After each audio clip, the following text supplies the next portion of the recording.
সামনে যে দাঁড়াবেন, খেয়াল করবেন আজ থেকে 5 বছর আগে বাবার লাশটা কাঁধে তুলে এনে জামা কাপড় কিচ্ছু ছাড়া সাদা কাফন দিয়ে পেঁচিয়ে বাবাকে রেখে আপনি চলে এসেছিলেন। আপনার ছোট্ট ছেলেটা কেঁদেছিল দাদার লাশ দেখে। এই ছেলেটা আজ বড় হতে চলেছে, আপনি ওই দাদার জায়গায় যেতে চলেছেন।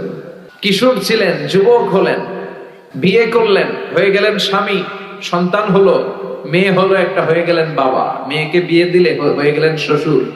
ওই মেয়ের আবার একটা মেয়ে হলো, এবার হয়েছেন নানা। আপনার চ্যাপ্টার শেষ।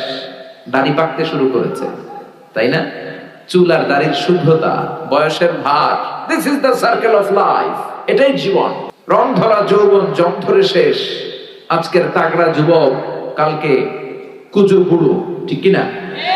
একটা লাঠি লাগে, বাঁকা হয়ে থাকা লাগে। এগুলো দেখেও মানুষের টনক নড়ে না, খালি বলে আমার সব আমার, আমার এলাকা, আমার ক্ষমতা, আমার দাপট, আমার টাকা। ফেরাউন থেকে শিক্ষা নেওয়া দরকার। সর্দি হয় নাই, কাশি হয় নাই, কোনোদিন জ্বর হয় নাই, ওই ফেরাউনের বাচ্চাও পৃথিবীর বুকে বাঁচতে পারে নাই। চিল্লায় বলেন ঠিক কিনা?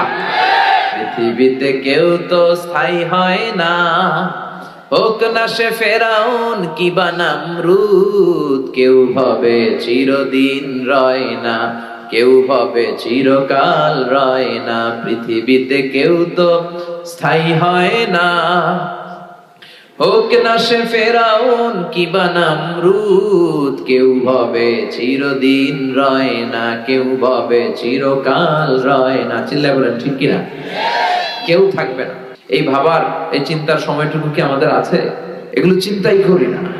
আমরা সব সময় ভাবি ভবিষ্যতের কথা, এটা করব ওইটা করব, কিন্তু চলে যে যেতে হবে এটা আমরা ভাবি না। এজন্য কবরস্থানে যাবেন, কবরস্থানে যে দেখবেন যে শুয়ে আছে, এরা আমার মতো হেঁটে বেড়াতো একদিন পৃথিবীতে, এরা আমার মতো ক্যারিয়ার নিয়ে ভাবতো, এরা আমার মতো ফ্যামিলি টেনশন নিয়ে খুব ব্যস্ত ছিল। বাড়ি ভাড়ার বিল পরিশোধ করতে হবে, গ্যাসের বিল, বিদ্যুৎ বিল, ছেলে মেয়েদের ক্যারিয়ার, এটা সেটা, জমি কিনতে হবে, ব্যাংক ব্যালেন্স, ফ্ল্যাট, কত টেনশন আর কত প্রতিযোগিতা আমাদের মধ্যে। কিন্তু চলে যেতে হবে, চলে গেলে সব শেষ। এজন্য সাইয়েদনা ওমর ফারুক বলতেন, মুতু ক্বাবলা আন তামুতু, মরার আগে নিজে একবার মরো। হাসিবু ক্বাবলা আন তুহাসাবু আলাইকুম, আল্লাহর দরবারে হিসাব দেওয়ার আগে কাগজ কলম নিয়ে নিজের হিসাবটা মিলাও। লম্বা একটা লাইন করেন, ফিরিস্তি করেন, নিজেই কিরামান কাতিবিনের আমল করেন। 1 নাম্বার 2 নাম্বার দিয়ে লিখতে শুরু করে দেন, কি কি ভালো কাজ আমি করেছি যেগুলোর কারণে আমি আল্লাহর কাছে মাফ চাইতে পারি। 1 নাম্বার 2 নাম্বার দিতে দিতে দেখেন কয় নাম্বার যায়। এবার আরেক পৃষ্ঠার মধ্যে কি কি আকাম কুকাম আমরা করলাম, দুনিয়ায় কি কি পাপ করেছি, অন্যায় করেছি, ওইটারও একটা লিস্টি করেন। নিজে যে কত পাপ করছেন নিজে ভালো জানি, ঠিক কিনা? পৃথিবীর কেউ না জানলে আমি কি অন্যায় করছি আমি জানি না। এজন্য সাইয়েদনা ওমর ফারুক বলতেন, মুতু ক্বাবলা আন তামুতু, মরার আগে নিজে একবার মরো।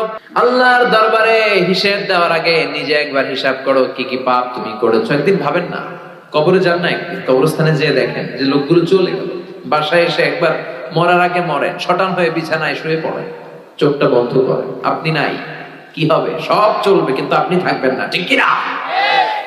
ফ্যামিলির মতো ফ্যামিলি চলবে, স্ত্রী তার সময় কাটাবে, ছেলে মেয়েগুলো ছোট্ট থেকে বড় হবে, দিন গড়িয়ে রাত আসবে, মাস গড়িয়ে বছর আসবে, শীত শেষে গ্রীষ্ম আসবে, বসন্ত আসবে, ঠিক কিনা? চলে যাবে। This is the circle of life. আপনি ভাবেন একদিন, চোখ বন্ধ করে ভাবেন যে আমি নাই। মুহূর্তের মধ্যে কান্নাকাটি শুরু হয়ে যাবে, চিৎকার, কান্না, হই হুল্লোড়। কিন্তু আমাকে কেউ রাখতে চাইবে না। আমার জানাজা কয়টা হবে, কোথায় হবে, মাইকে পত্র পত্রিকায় ঘোষণা শুরু হয়ে যাবে। এটা হবেই একদিন, হবে না? হবেই। কত সুনিশ্চিত বিষয় আমরা ভুলে যাই। The most certain thing in our life is death. আমাদের জীবনের সবচেয়ে সুনিশ্চিত বিষয় হচ্ছে মরণ। কিন্তু এই ধোঁকা, এই মরীচিকা, এই মায়া জালে আমরা আটকে পড়ে আছি। কান্নাকাটি শুরু হয়ে যাবে। আমার জানাজা কখন হবে অ্যানাউন্সমেন্ট দিয়ে দেওয়া হবে।